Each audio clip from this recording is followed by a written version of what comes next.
ओम ओम श्री सद्गुरुदेव भगवान की जय।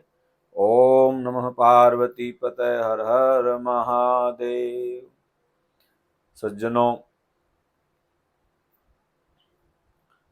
भगवान परमात्मा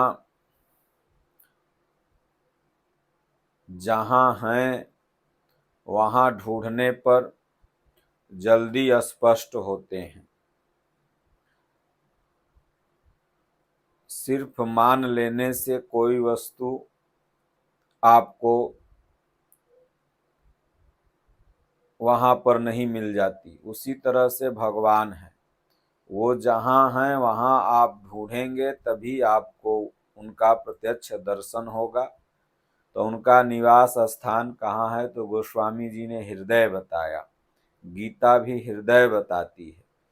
ये मनुष्य का हृदय ही परमात्मा का निवास है। गोस्वामी तुलसीदास जी कहते हैं, अस प्रभु हृदय अछत अबिकारी, सकल जीव जग दीन दुखारी। वह परमात्मा अछत है, उसको क्षति नहीं पहुंचाया जा सकता, नष्ट नहीं किया जा सकता आत्मा को। और अविकारी है, कोई विकार नहीं। और वह सर्वशक्तिमान परमात्मा सकल जीव जग दीन दुखारी, संसार के समस्त जीवों में, चाहे वो अंडज पिंडज किसी भी तरह के जीव हैं, समस्त जीवों में है। सकल जीव जग दीन दुखारी। वह दीन हो, हीन हो, अमीर हो, गरीब हो, सबके हृदय में है। तो इसलिए परमात्मा जहाँ है वहीं भक्त को ढूंढना चाहिए। आज मनुष्य भ्रमित होकर के भगवान को न जाने कहाँ कहाँ ढूंढ रहा है। नहीं ढूंढ रहा है तो अपने हृदय में। लेकिन जितने भी महापुरुष हुए संसार में, सभी ने अपने अपने शब्दों में, अपने अपने भाषाओं में भगवान को ढूंढने का हृदय ही स्थान बताया।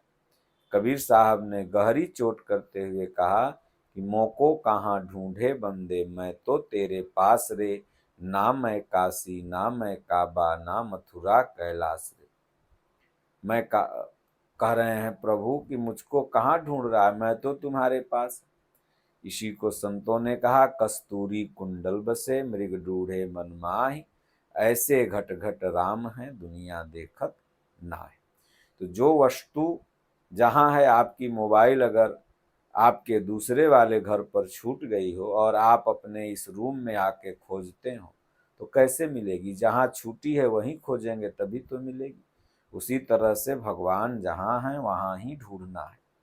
अब बहुत लोग कहते हैं श्रद्धा विश्वास, कि श्रद्धा विश्वास अगर आप रखिएगा तो मिल जाएंगे। ऐसी कोई बात नहीं। आप श्रद्धा और विश्वास रख करके एक बोरा बालू लेके जाइए और उस बालू से तेल पेरवा के लेके आइए, या पानी एक टीना लेके जाइए और उस पानी में खूब श्रद्धा विश्वास रख करके आप घी 1 किलो उससे मथवा के निकलवा के ले आइए। ऐसा नहीं हो सकता है। जो अगर घी आपको चाहिए तो दूध ले जाना होगा। तेल चाहिए अगर आपको तो उसके लिए परमात्मा ने राई का निर्माण किया है, वो ले जाइए, उसको पेरवाइए, तब तेल निकलेगा। तो उसी तरह से भगवान अगर चाहिए, परमात्मा अगर चाहिए तो हृदय में जाना होगा, बाहर नहीं। इसी प्रसंग को, इसी भाव को यह कहानी बहुत सुंदर ढंग से प्रस्तुत करती है। इसे आप सुने, समझे और आचरण में ढालें। एक जगह कथा चल रही थी, जो सत्यनारायण व्रत की कथा आजकल लोग सुनते हैं, जो कि रियल में सत्यनारायण व्रत की कथा है गीता, जिसमें भगवान श्री कृष्ण ने सत्य बात स्वयं नारायण थे और नर अर्जुन को बताई। इसलिए सत्यनारायण व्रत की कथा अगर कोई है तो गीता। लेकिन आजकल की जो सत्यनारायण व्रत की कथा है वही कथा चल रही थी। समापन हो गई जब, तो पंडित जी एक गोबर का गणेश जी बनाते हैं तो उस पर दूब, अक्षत, पैसा वगैरह सब चढ़वाए। तो जजमान बहुत समझदार था, पढ़ा लिखा सत्संगी था। उसने मन ही मन विचार किया कि पंडित जी ने गोबर को गणेश जी बना दिया, जो कि गणेश भगवान एक पवित्र देवता हैं। गणेश भगवान की पूजा सर्वप्रथम अग्रगणी इसलिए की जाती है कि भगवान शिव ने जब दोनों भाई को कहा कि जो सबसे पहले धरती का परिक्रमा कार्तिकेय और गणेश जी को लगा करके आ जाएगा, वह दुनिया में सबसे पहले पूजायमान होगा। तो कार्तिकेय जी तो मोर पर उड़े, फुरफुर फुरफुर चले गए, बोले मैं जाऊंगा और घूम के आ जाऊंगा। गणेशवा चूहा पे बैठ के कितना दूर भागेगा। और गणेश भगवान शिव जी के मंदिर के ही परिक्रमा करने लगे अपना, जहां पर भोलेनाथ माता पार्वती बैठी हुई थी, चारों तरफ चूहा बैठ के घूमने लगे। इसलिए आप लोग देखते होंगे जहां भी शिवालय है वहां पर परिक्रमा जरूर होता है घूमने का। मंदिर और मंदिरों में नहीं मिलेगा परिक्रमा, लेकिन भगवान शिव के मंदिर में परिक्रमा अवश्य ही अवश्य मिलेगा।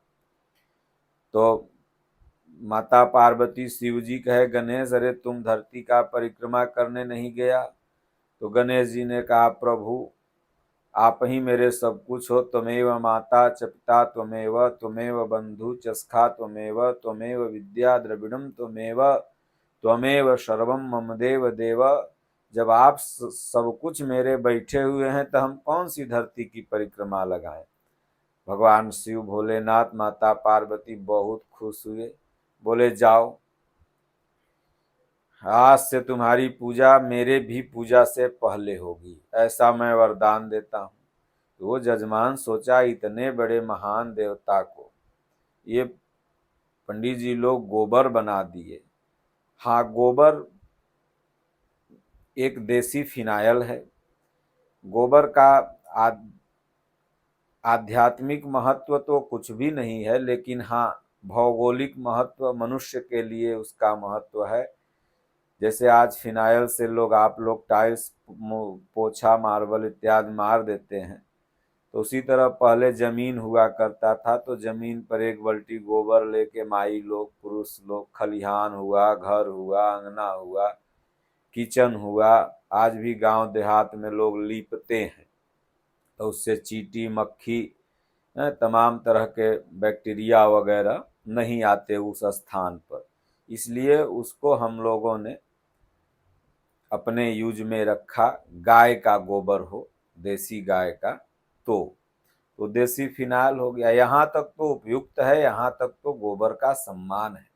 लेकिन अगर गोबर को गणेश जी बना दिया जाए तो ये कहाँ तक उपयुक्त है? क्योंकि गणेश जी तो एक महापुरुष थे, संत थे, भगवान थे, देवी देवता थे, और उनका यह चरित्र पूजायमान हुआ।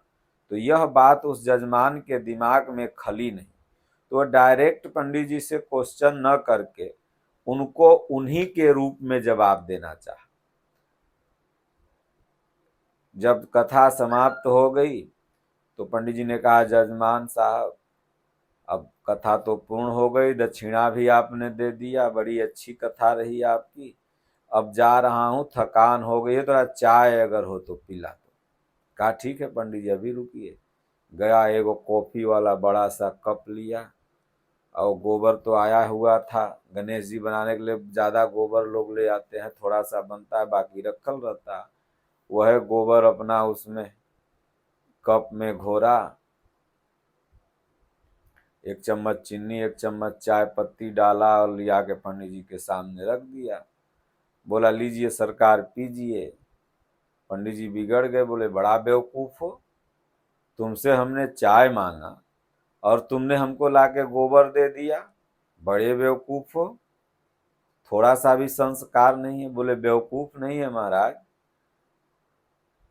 आपने गोबर को कहा कि ये गणेश जी हैं, मैंने मान के दूब चढ़ाया, अक्षत चढ़ाया, पैसा चढ़ाया, नारियल चढ़ाया, धागा चढ़ाया, वस्त्र चढ़ाया, जो आप कहते गए उस गोबर को मैं चढ़ाते चला गया गणेश जी मान कर।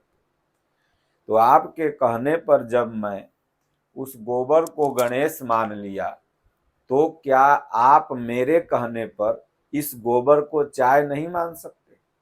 मैं कह रहा हूं आप इस गोबर को चाय मान के पी लीजिए। तब उनका दिमाग खुला, बोले कह तो रहा है सही। इसलिए सज्जनों, सिर्फ मानने से आपके या न मानने से वस्तु स्थिति बदल नहीं जाती। जो चीज जहां है वह समाज को आप दीजिए। भगवान हृदय में है, गणेश जी क्यों पूजायमान है इसकी बात बताएं। आडंबर की पूजा, प्रतीक चिन्हों की पूजा में भगवान नहीं है, परमात्मा नहीं है। इसलिए जितना भी सनातनी हैं, जो भी सनातन धर्म के अनुयायी हैं, वो चित्र के पुजारी नहीं है, चरित्र के पुजारी है। हम गणेश जी के चरित्र की पूजा करते हैं, उस चरित्र की जो माता पिता के प्रति आदर भाव का था। हम राम जी के उस चरित्र की पूजा करते हैं जो मानवता का रक्षक था, जो मातृ पितृ भक्ति का प्रतीक था, जो आपसी भाई के सौहार्द प्रेम का था, जो जीवों के प्रति करुणा की भावना थी, जो साधु संतों को उद्धार करने की उदारता थी, जो निश्चरों को भी तार करके शरणागत वत्सलता देने की भावना थी। उस राम जी के चरित्र की हम पूजा करते हैं। भगवान कृष्ण के चरित्र पूजायमान हैं, भगवान बुद्ध के चरित्र पूजायमान हैं, और वही चरित्र आज अगर चित्र में अंकित होता है, हम लोग देखते हैं तो श्रद्धा से सिर झुक जाता है। इसलिए सनातनी जो है वह चरित्र पूजक है, चित्र पूजक नहीं है। इसलिए आप चरित्रों पर फोकस करें, चरित्र की पूजा पर बल दें, न कि कोई प्रतीक पूजा में जीव को उलझा करके। अब मान लीजिए आप एक डॉक्टर का प्रतिदिन पैर छुएं तो कितने दिन में डॉक्टर बन जाएंगे? उसके लिए आपको नीट निकालना होगा, एमबीबीएस करना होगा, फिर उसके लिए आपको प्रैक्टिकल करना होगा, फिर आप एक डॉक्टर बनेंगे। तो सिर्फ उस डॉक्टर का पैर छूने से तो आप डॉक्टर बने नहीं। उसी तरह से सिर्फ भगवान का पैर छूने से तो आपको आशीर्वाद मिलेगा, लेकिन अगर आपको उनकी वस्तुतः स्थिति का आभास अपने हृदय में उनको पाना है, तो उन्होंने जो कहा है वह अक्षरशः करना होगा। इसी से सनातन धर्म की विजय है, और सनातन धर्म आपका इसी भावना से महान है और इसी से बचेगा। नहीं तो आडंबर में, इतने महान धर्म को हम लोग आडंबर में ढकेलते चले जा रहे हैं और इसकी जग हसाई होती है। इसलिए बोलिए श्री सद्गुरुदेव भगवान की जय, राजा रामचंद्र भगवान की जय। ओम।